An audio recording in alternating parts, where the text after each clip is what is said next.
Welcome to the Legislative Update for Monday, March 7th, 2016. It was a busy weekend at the Louisiana State Capitol.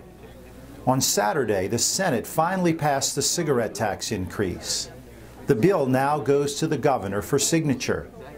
The tax on cigarettes will increase by 22 cents, or to $1.08 per pack.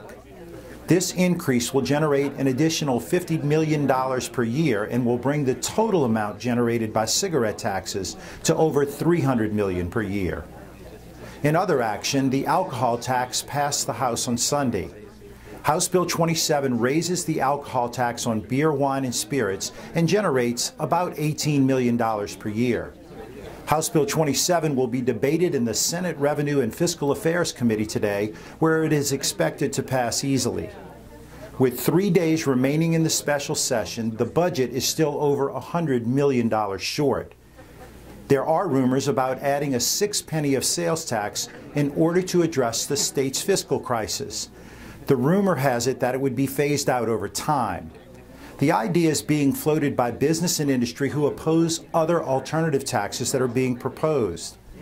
Local governments have expressed opposition in fear that the 11% sales tax will drive consumers and shoppers to other places. The House and the Senate come in today at 3 p.m. That's what's happening today at the Capitol. Check the state legislative website for more information or to watch the proceedings live.